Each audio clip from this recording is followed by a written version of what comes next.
Welcome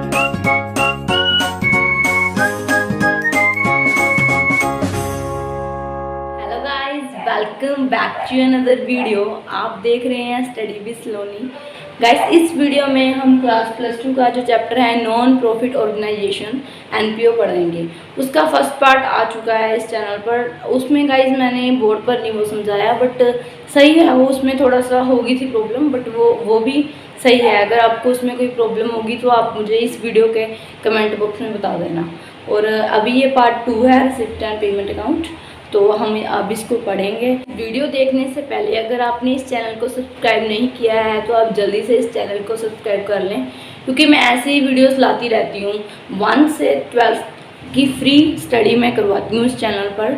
अगर आपको कोई भी सब्जेक्ट में दिक्कत है तो आप मुझे कमेंट बॉक्स में जल्दी बता दीजिए, मैं आपको ज़रूर रिप्लाई करूँगी और मैं आपका सल्यूशन बता दूँगी आपको। और अगर आपका क्वेश्चन जो ज़्यादा बड़ा होगा तो फिर मैं वीडियो भी बना दूँगी।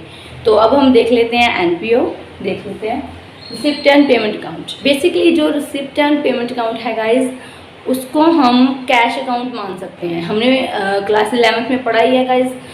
कैश अकाउंट आपने पढ़ा होगा, जिसमें हम सभी कैश जो होता था वो लिखते थे, आपको याद है गाइज। वो वैसे ही रिसिप्ट एंड पेमेंट अकाउंट है। मैंने अपनी लास्ट वीडियो में आपको बताया था गाइज, आपको शायद पता हो, इनकम एंड एक्सपेंडिचर अकाउंट बताया था एक, मैंने आपको रिसिप्ट एंड पेमेंट अकाउंट बताया था, और एक बैलेंस शीट। ये उसकी ब्रीफ स्टडी का पार्ट 2 है। मतलब इसमें हम पूरा रिसिप्ट एंड पेमेंट अकाउंट के बारे में ही पढ़ेंगे गाइज। ओके, तो देख लेते हैं। रिसिप्ट एंड पेमेंट अकाउंट एक कैश अकाउंट है, आपको समझ आ गया। अभी हम पढ़ लेते हैं। और receipt and payment account is real account, मतलब कि वो कौन सा अकाउंट है, आप कमेंट बॉक्स में मुझे बता देना कौन सा अकाउंट है। Real account, it is summary of cash transaction for a particular period. मैंने आपको बताया था ये कैश अकाउंट जैसा है। अगर आप वो अपने मन में सोचेंगे तो रिसिप्ट एंड अकाउंट एनपीओ में वैसा ही है। मतलब इसमें हम कैश की जो ट्रांजैक्शन होती हैं वो नोट करते हैं। It has 2 sides, left side shows receipt, मतलब कि इसकी 2 साइड्स है। जो इसकी लेफ्ट हैंड साइड है वो रिसिप्ट, मतलब जो हमें इनकम होती है वो शो करती है। जब हम अकाउंट बनाएंगे आगे ही आपको मैं सिखाऊंगी, तो उसमें आपको पता लग जाएगा। लेफ्ट हैंड साइड में हम लिखते हैं receipts and right hand side में हम लिखते हैं पेमेंट्स। आगे देख लेते हैं। And right hand side shows payments, तो इसमें वही है कि हम जो राइट हैंड साइड है वहाँ हम पेमेंट, मतलब जो हम खर्चे करते हैं वो लिखते हैं। The account start with opening balance and close with closing cash and bank balance. मतलब जो ये रिसिप्ट एंड पेमेंट अकाउंट है ये ओपनिंग बैलेंस से स्टार्ट होता है, जैसे कैश अकाउंट था, ये अपने मन में याद रखना। और लास्ट में ख़त्म कहाँ से होता है, बैलेंस कैरी डाउन, मतलब क्लोजिंग बैलेंस है, जैसे कैश अकाउंट होता था जो हम क्लास 11th में पढ़ते थे। Under it all cash receipt and payment are recorded, मतलब कि जो इसमें ऑल कैश जो हमें इनकम हुई है और कैश की जो पेमेंट्स हुई हैं हम वो रिकॉर्ड करते हैं। वेदर दे आर कैपिटल और रेवेन्यू आइटम्स और whether they are related to current accounting period और नॉट, मतलब कि रिसिप्ट एंड पेमेंट अकाउंट में हम कैपिटल और रेवेन्यू, मतलब कि जो बड़े खर्चे हैं और छोटे, मतलब कैपिटल मतलब बड़े, रेवेन्यू मतलब छोटे आइटम्स, खर्चे भी और इनकम्स भी।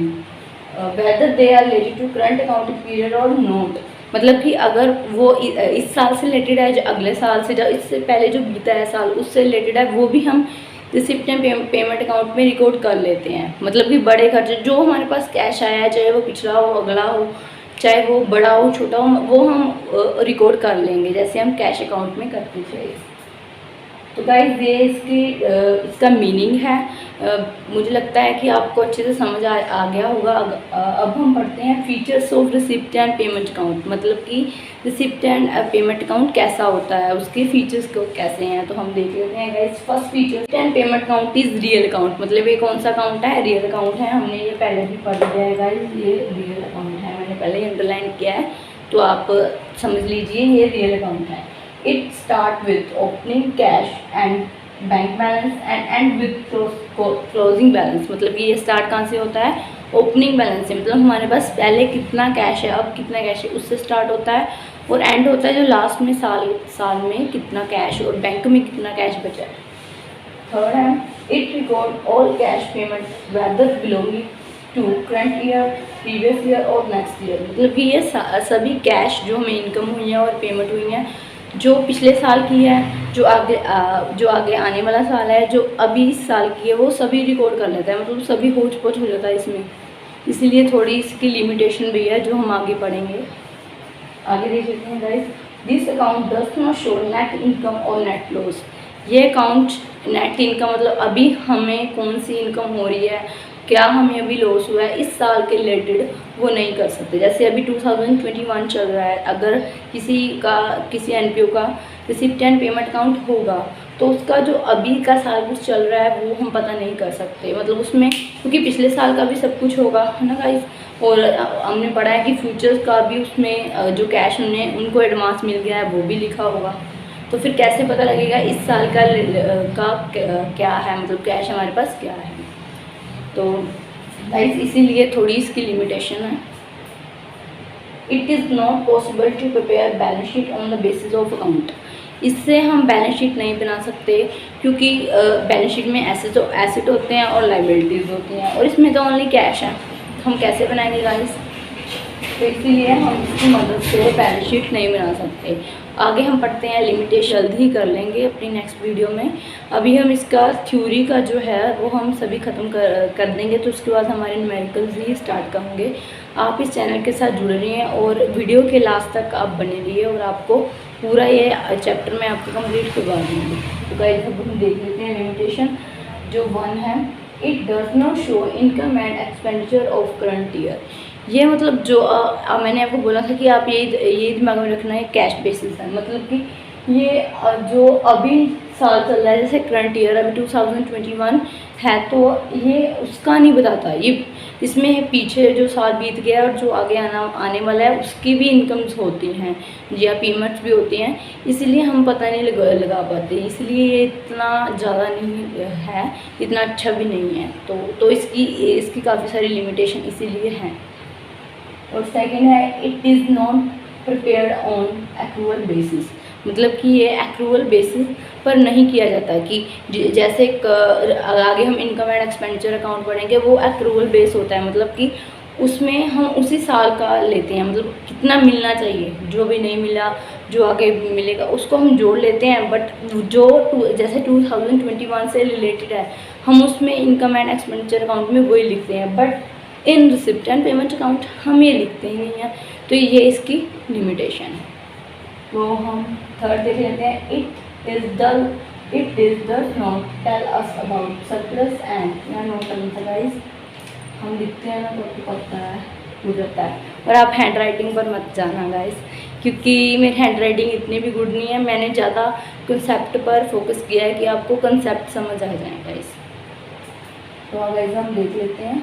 It does not tell us about surplus और डेफिसिट ऑफ करंट ईयर। मतलब कि जो इस साल में कितना प्रॉफिट कमाया है एक बिजनेस नहीं मतलब एनपीओ ने, क्योंकि ये एनपीओ का है, एनपीओ ने कितना कमाया है तो वो नहीं हम पता कर सकते, क्योंकि ये तो इसमें तो सभी कुछ आ जाता है, पिछले साल का, अगले साल का। ये कैश है, ओनली कैश है, हमने किसी से पैसे लेने हैं वो तो इसमें होगा ही नहीं।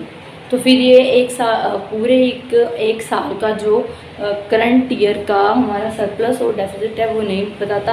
आगे इनकम एंड एक्सपेंडिचर अकाउंट आएगा, उसमें हम करेंगे सरप्लस और डेफिसिट में आपको अच्छे से बताऊंगी क्या होता है। तो आप हमारे चैनल को सब्सक्राइब जरूर कर लेना, क्योंकि आगे मैं वीडियोस और लाती रहूँगी ऐसी। तो आगे देख लेते हैं fourth point. Balance sheet can not be prepare on it's basis. मतलब हम बैलेंस शीट इसके बेसिस पर नहीं बना सकते, क्योंकि हमने पीछे पहले फीचर्स भी इसका पढ़ा था गाइस। अब हम देख लेते हैं अपना fifth point, receipt and payment account की लिमिटेशन का। This account is ignore following. मतलब कि ये सब इग्नोर करता है। आगे देखते हैं। फर्स्ट है डेप्रिसिएशन ऑफ एसिड। मतलब एसिड की जो वैल्यू कम हो रही है, धीरे धीरे कम होती है ना एसिड की वैल्यू। मतलब हम जैसे हमने फ़ोन लिया अभी 10,000 का, तो हम 4 साल बाद उसको हम कम में ही बेचेंगे। ऐसे तो नहीं है हम 12,000 में बेच देंगे। हमने इतना यूज़ भी किया है, मान लीजिए उसकी स्क्रीन भी ख़राब हो गई है, तो उसकी वैल्यू कम होगी, हम उसको अपने प्रॉफिट में नहीं बेच सकते ना। वैसे ही अगर कोई एसेट एनपीओ का जिसकी वैल्यू कम हो जाती है, ये वो नहीं नोट करता, जितनी उसकी कैश वैल्यू है, मतलब जितने में वो लिया था वही receipt and payment account note करता है। तो ये इसका क्या है, हम बोल सकते हैं लिमिटेशन है, क्योंकि ये नोट ही नहीं करता। सेकेंड है इंक्रीज और डिक्रीज इन स्टॉक, मतलब कि स्टॉक जैसे बड़ा स्टॉक कम होगा, जैसे कई बार हो जाती है ना, चोरी हो जाती है एनपीओ में, कई बार हो जाती है, तो कई बार स्टॉक बढ़ भी जाता है, एनपीओ को प्रॉफिट हो जाता है ना, तो फिर वो ये नहीं करता, जितना स्टॉक है कैश पड़ा है ये वो लिख लेता है। बट ये इसका लिमिटेशन है, ऐसा नहीं होता ना, हम हर बार कैश थोड़ी होता है, कभी कभी कुछ हो भी जाता है, कई बार लॉस भी हो जाता है, कई बार प्रॉफिट भी हो जाता है, तो ये वो नोट नहीं करता। Third, provision for outstanding expenses, prepaid expenses etcetera, मतलब कि जो हमने किसी से पैसे लेने हैं, तो जो हमने किसी को पहले पे कर दिया है वो ये नोट नहीं करता। आउटस्टैंडिंग मतलब हमने किसी को पे करने हैं, जैसे कई बार हम बिजली का बिल पे नहीं करते, तो वो आउटस्टैंडिंग होता है, वो हमारे लिए आउटस्टैंडिंग होता है। प्रीपेड, कई बार हम कोई चीज़ पहले कर, जैसे हम रिचार्ज डलवाते हैं मोबाइल में या किसी में भी वाईफाई में, तो हम प्रीपेड डलवाते हैं, 3 मंथ का 1 मंथ का पहले ही डलवा लेते हैं, तो ये प्रीपेड होता है। तो ये रिसिप्ट एंड पेमेंट अकाउंट तो ये समझता ही नहीं है, वो तो सीधा कैश लिख लेता है, जो हमने देना है, जो हमने पहले दे दिया वो तो ये नोट ही नहीं करता। This is limitation of receipt and payment account. Last point है guys, it also feels difference between capital and revenue payment and income, मतलब कि ये डिफरेंस नहीं बताता, ये सब कुछ ही नोट कर लेता है, जैसे और रेवेन्यू भी और कैपिटल भी और रेवेन्यू भी, मतलब कि जो बड़े खर्चे हैं ये वो भी नोट कर लेता है, जो छोटे हैं ये वो भी नोट कर लेता है। आगे हम इनकम एंड एक्सपेंडिचर अकाउंट की वीडियो बनाएंगे, आप उसे देख लेना, उसमें आपको कैपिटल और रेवेन्यू का डिफरेंस अच्छे से समझ आ जाएगा। अगर आपको कैपिटल और रेवेन्यू का कॉन्सेप्ट समझ आ गया तो आप एनपीओ वाला चैप्टर अच्छे से कर लेते हैं। आई होप गाइस कि आपको ये चैप्टर समझ आ गया होगा, मैंने अपनी पूरी लगन से इसको समझाया है। अगर आपको कोई भी प्रॉब्लम है तो आप मुझे कमेंट बॉक्स में बता सकते हैं, और अभी भी आपने चैनल को सब्सक्राइब नहीं किया है तो कर लीजिए, ये चैनल आपके लिए बहुत ही फ़ायदेमंद होगा। और गाइस आपकी डेट शीट आ चुकी है, मेरे पास आ गई है, मैं इसकी भी वीडियो अपलोड कर दूँगी, आप देख लेना, क्योंकि डेट शीट आ चुकी है। +2 की अभी आ जाएगी, और 1 से 10th क्लास की तो आ गई है, +2 की भी मे बी आ जाएगी शाम तक। तो फिर आप लोग चैनल को सब्सक्राइब कर लेना, क्योंकि ये आपके बहुत ही काम आएगा, आपको पता ही है, आप और भी वीडियोस हमारे दे सकते हो, आपके काम बहुत आएंगी। और गाइज़ अगर आपको वीडियो अच्छी लगी तो इसको लाइक ज़रूर कर लेना और अपने फ्रेंड्स के साथ शेयर ज़रूर कर लेना, क्योंकि एक वीडियो बनाने में बहुत ही ज़्यादा मेहनत लगती है। हार्ड वर्क इज़ की टू सक्सेस। अभी क्लास +2 की वीडियो आई है, कल क्लास 11th की आई थी, और आगे हम और भी वीडियोस बनाते रहेंगे सभी क्लासेस की, तो आप हमारे साथ जुड़े रहिए।